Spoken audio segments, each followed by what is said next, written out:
네, 저 평론가 조우석입니다. 오늘은 제가 평소에 하고 싶었던 얘기, 그러나 좀 자제했던 얘기를 꺼내도록 하겠습니다. 지금 윤석열 대통령의 통치 방식에 실망한 자유파의 그 내부의 민심이 요동치고 있다 하는 얘기입니다. 이러다간 정말 어떻게 될지 모르겠다고 하는 걱정을 여러분과 함께 나누도록 하겠습니다. 자, 돌이켜보면 자유파와 윤석열 대통령 사이에 하나가 돼서 돌아갔던 시기가 있었습니다. 그게 정확하게 1년 전까지는 그랬습니다. 당시 윤석열 대통령이 자유총연맹 창립 기념식에 찾아갔더랬습니다. 거기 찾아가서 했던 연설이 정말 우리 마음을 아주 뜨겁게 만들었습니다. 그때 뭐라고 얘기했습니까?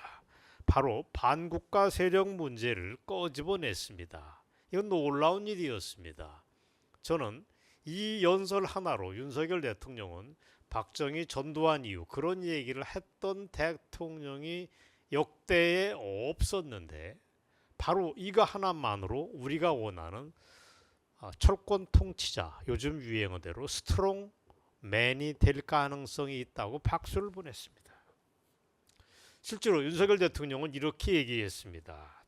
당시 무책임한 국가관을 가진 사람들이 북한에 대한 유엔 안보리 제재를 풀어달라고 떠들고 다녔다. 동시에 유엔 사령부를 해체하려는 종전선언을 노래 부르고 다녔다라고 정확하게 얘기를 했습니다. 그야말로 기세 좋은 연설을 해서 우리의 박수를 받았습니다. 이게 누구를 겨냥한 걸까는 우리는 다 알고 있습니다. 문재인과 이재명이 민주당을 정확하게 겨누고 있었습니다. 좋습니다. 그때까지는 우리에게 희망이 있었습니다. 문제는 그 이후 1년이 다 된 지난 4월 총선을 전후한 무렵입니다.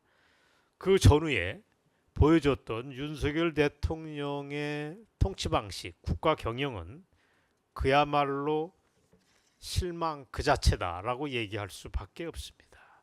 거의 정무 감각을 송두리째 상실한 것 아닌가 하는 우리의 의구심을 떨쳐낼 수가 없었습니다. 특히 의대 정원 2,000명을 증원하자고 하는 문제는 국가 비전도 최소한의 전략도 없이 저돌적으로 밀어붙였던 국가정책의 큰 참사였습니다. 정책 실패 중에 이거야말로 교과서에 나와야 될 사례가 아닌가 싶습니다. 그것 말고 또 하나는 이재명과 했던 영수회담이었습니다. 그때 그게 우리를 너무도 실망시켰습니다. 이거는 정말 지울 수가 없는 상처로 남아 있습니다. 그때 영수회담에서 참모도 없고 지략도 없이 움직이는 윤석열 대통령의 실제 모습을 우리 앞에 보여줬습니다. 이재명 앞에 거의 발가벗은 채 심미적이 주눅이 들어서 쩔쩔매는 윤석열의 모습을 우리는 들여다보고 경악을 했습니다. 이건 아니었습니다.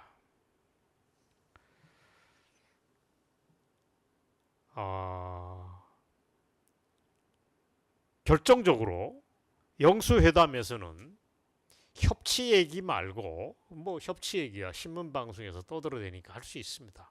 공동통치, 공치 얘기까지 나왔다는 대목을 들고 우리는 그야말로 섬뜩했습니다. 이게 바로 우리한테 결정적인 상처를 줬습니다. 우리가 정권을 만들어진 거는 자유파 정부였는데 이거를 도매금으로 민주당하고 같이 관리하겠다고 하는 것은 국민에 대한 배신 행위였습니다. 이게 만약에 사실이라면 우리는 그 책임을 묻지 않을 수 없다고 하고 격앙이 돼 있었습니다. 오죽했으면 그때 국힘당에서 보수 진영을 괴멸시킨 윤석열은 탈당해야 된다고 하는 얘기까지가 나왔던가. 여러분이 기억이 나실 겁니다.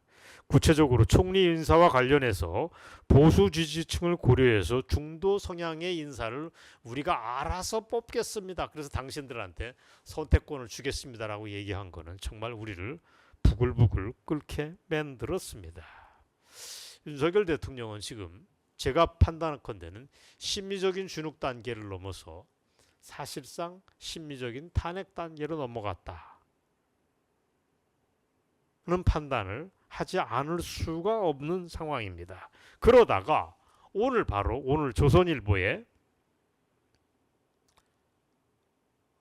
조선일보 인터넷 페이지에 났던 인터넷판에 났던 단독 보도를 보고 이게 뭔가 싶습니다.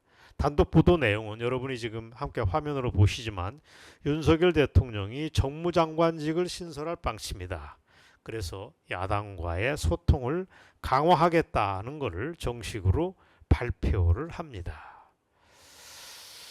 야, 이게 저는 아리송합니다. 이 정무장관직이라고 하는 건 뭐냐면 뭐 특임장관이라고도 불리고 무임소 장관이라고 불리는데 대통령의 메신저를 뽑아가지고 여야 사이에 리베로 역할을 하는 그런 장관을 얘기합니다. 뭐 여러 가지 용도로 대통령실과 여당 야당 사이에 윤활유 역할을 하는 역할입니다. 그래서 뭐 역대 정부에서 이 정무장관, 특임장관, 정무장관, 무임소 장관을 지속적으로 운영을 해왔다고 합니다. 문제는 제가 이걸 보고서 깜짝 놀랐는데 아니나 다를까 그 밑에 깔려있는 댓글을 보고 야, 민심이 지금 요동치고 있구나 하는 걸 재확인했습니다. 제가 댓글 몇 개를 불러드리겠습니다. 여러분이 눈으로 확인해 보시면 됩니다. 총선에서 대패를 하고 이제 와서 야당과 소통을 하겠다. 뺨 맞은 사람이 때린 사람에게 사과를 하고 있는 꼴이냐 뭐냐. 깜빵에 가 있어야 될 중대범죄자가 설치되니까 감당이 안 되는 거 아니냐. 참으로 안타깝다. 점잖지만 뼈 있는 얘기는 다시 보는 아주 흥미로운 댓글이라고 봅니다. 여러분들의 마음을 그대로 반영합니다. 또 다른 댓글을 보여드릴까요? 빨리 양산의 문 씨하고 이재명이나 잡아놓으시오. 그게 국민들과의 진짜 우리가 원하는 소통이다라고 핵심을 찌른 댓글도 있습니다. 100% 공감을 합니다.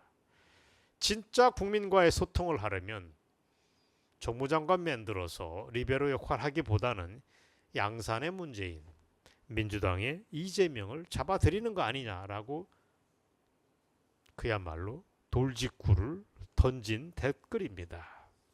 그리고 이런 비아냥도 눈에 띄입니다. 도대체 윤석열에게는 통찰도 없고 철학도 없으니 어떻게든 대통령실에 머릿수나 늘려가지고 뭘 비벼보려고 하는 것 아니냐. 이런 비아냥도 있습니다. 그리고 제가 오늘 하고 싶은 얘기하고 똑같은 생각을 하는 분이 또 있었습니다. 우리도 한 번이라고 하는 아이디를 쓰는 독자는 이렇게 얘기합니다. 윤석열 대통령은 야당과의 소통이 없었기 때문에 지지율이 하락하는 게 아니지 않냐. 본인의 정체성이 보수인지 아니면 보수인 척하는 건지 국민들이 답답하니까 지금 지지율이 저렇게 우르르 떨어지는 거 아니냐는 지적을 하고 있습니다. 이런 게 엄청나게 많다는 걸 재확인하고 야, 놀랍다. 자유파 사람들이 지금 민심이 요동치고 있는 현주소가 여기에 있다는 걸 재확인을 했습니다. 자, 저는 지금 윤석열 대통령의 가장 큰 문제는 실제 윤석열 정부의 국가 비전이 무엇인가에 대한 그림을 국민들에게 보여준 바 없다는 점입니다. 도대체 뭐냐? 윤석열 대통령이 대한민국을 어떻게 끌고 가겠다는 거에 대한 그림을, 로드맵을 우리에게 보여준 바 없습니다. 그리고 배짱도 없습니다. 정무 감각도 떨어집니다. 그러니까 사람들이 조롱하고 실망을 보이고 비판이 일색에 이런 반응들이 우후죽순으로 나온다고 합니다. 저는 얘기를 너무 길게 하면 머리 아픕니다. 짧게 정리하면 세 가지로 요약합니다. 첫 번째, 양산의 문재인, 민주당의 이재명에 대한 사법처리 문제를 윤석열 대통령이 결심을 해야 된다. 이거 하지 않으면 정말 지지율은 10%로 떨어질 수도 있다는 걸 경고를 하겠습니다. 그 사람들은 엄연히 중대범죄 혐의자입니다. 그 사람들하고 소통 대신에 정확하게 사법 처리하는 걸 윤석열 대통령이 오늘 밤 진지하게 검토를 해야 한다는 걸 다시 한번 환기시켜 드리겠습니다. 그리고 지금 국힘당의 잠룡들이 당권을 쥐려고 하는 사람들이 부정선거 문제에 대해서 문제 제기를 하고 있는데, 이 문제에 대해서 그 누구보다 의구심이 큰 사람이 저는 윤석열 대통령이라고 알고 있습니다. 왜 입도 뻥끗 안 하는지 우리는 궁금합니다. 정말 답답합니다. 사전선거에서 저렇게 압도적으로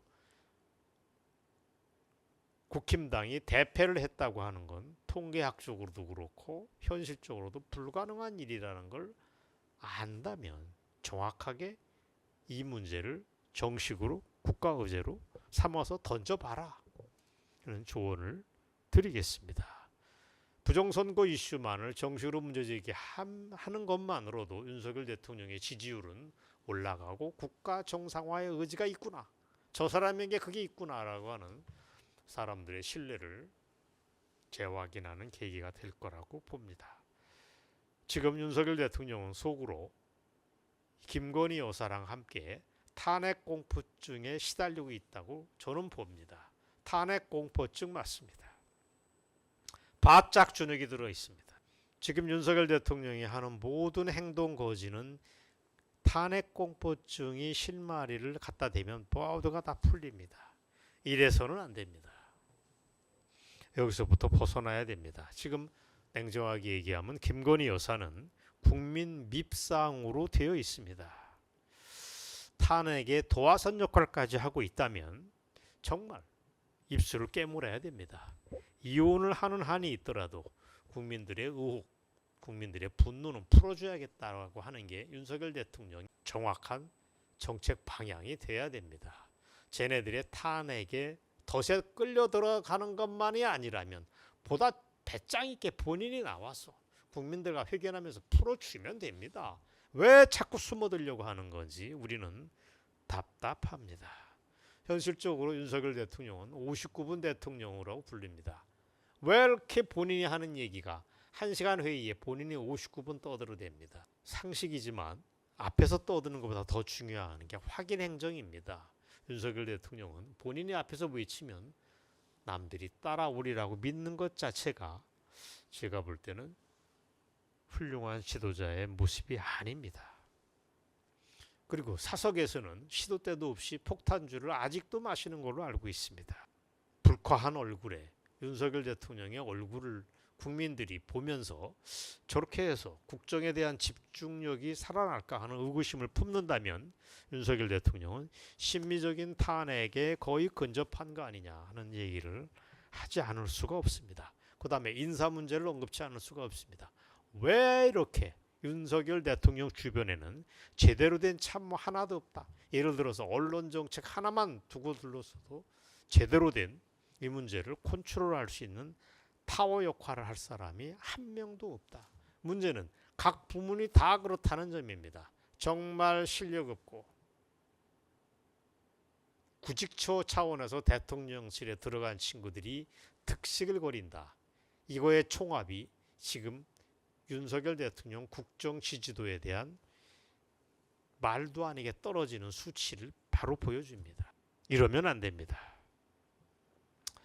이러다가는 정말 큰일 날 수가 있습니다. 쟤네들이 지금 국민청원을 통해서 바람을 잡고 윤석열 대통령을 어떻게든 탄핵시키려고 농간을 부리고 있을 때 윤석열 대통령이 정말 몸을 던지는 기지를 발휘하고 국민들의 지혜를 모으는 그런 훌륭한 모습을 보여주기를 우리는 원합니다. 정무장관직을 신설해서 위기 탈출해보겠다.